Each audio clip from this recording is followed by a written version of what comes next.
Alors, mesdames, messieurs, bonjour et bienvenue à ce résumé ou à cette présentation d'une conférence qui porte sur les tribunaux administratifs et la révision judiciaire.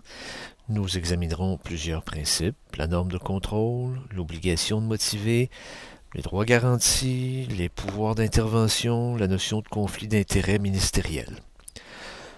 L'un des premiers aspects que l'on peut aborder, c'est bien entendu les pouvoirs de redressement, comme ce fut le cas dans l'affaire Chaouli, où on a déclaré invalides des dispositions de la loi sur l'assurance maladie, qui interdisait, entre autres, de souscrire des assurances privées. En matière de procédure et en matière d'enseignement dans la langue de son choix, les arrêts Casimir et Okuobi ont établi le principe ou rappelé le principe selon lequel on ne peut court-circuiter une procédure déjà bien mise en place, ce qui est le cas de la procédure du TAC, qui est une procédure complète en matière de charte de la langue française. Dans l'arrêt Nouvelle-Écosse et Gigi, on a examiné les pouvoirs d'intervention des juges dans l'examen de l'activité de l'État à l'égard des personnes adultes en besoin de protection. Dans la cause de Sibeka, eh bien, c'est la responsabilité de l'État. La partie demanderesse prétendait que la Ville avait agi de mauvaise foi et la Cour a conclu que la mauvaise foi administrative n'existait pas. On peut se poser la question de savoir si ce principe prévaudrait en droit québécois à la lumière du Code civil. L'arrêt Kabiakman examine les droits d'un employé qui est suspendu pendant une enquête à son égard. Quant à l'arrêt Monsanto, eh bien, il fut l'occasion pour la Cour d'examiner à nouveau et de préciser la norme de contrôle applicable. Et dans ce cas-ci, la Cour a conclu que, malgré l'accord des parties, eh bien, la norme de contrôle applicable n'était pas celle de la décision raisonnable, mais bien celle de la décision correcte.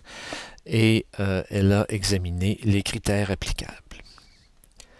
L'obligation de motivation en droit administratif a été réitérée dans l'affaire Témoins de Jéhovah contre La Fontaine. Cette obligation de motivation existe déjà en droit pénal. Ici, on a précisé et exposé les 5 critères selon lesquels l'obligation de motiver doit être modulée. Elle a entre autres pour but d'entretenir la confiance des citoyens envers les agents de l'État. Lorsqu'il y a manquement à l'obligation de respecter le droit garanti à l'égalité, eh bien, le tribunal peut intervenir, comme il l'a fait dans l'affaire R contre Demers, en matière de revision des pouvoirs des tribunaux à l'égard des accusés qui sont atteints de maladies mentales. L'analyse pragmatique a été précisée dans l'affaire de la Société canadienne des auteurs, où on a examiné ici la norme applicable à la décision d'accorder ou non des droits d'auteur. Pardon. Dans plusieurs affaires impliquant le procureur général du Québec et le tribunal des droits de la personne, eh bien, la Cour a pu préciser les conditions auxquelles peut exister une compétence concurrente ou une compétence exclusive à l'égard de questions de droit qui, en apparence, présentent certains liens les unes avec les autres. Alors, il y a 3 possibilités. On peut déterminer qu'il y a compétence concurrente, compétence exclusive ou chevauchement des compétences, et cela est analysé dans cet arrêt.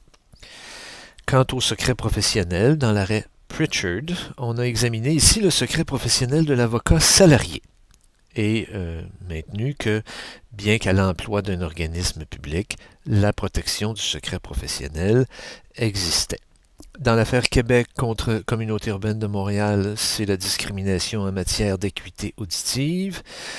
Dans l'affaire Compagnie pétrolière contre procureur général, eh bien, c'est la mauvaise foi du ministre qui a été examinée et on a conclu que le ministre n'était pas en conflit d'intérêts ici. Donc, vous avez ici un résumé des thèmes abordés à cette conférence et vous en avez donc ici un résumé sommaire. Merci.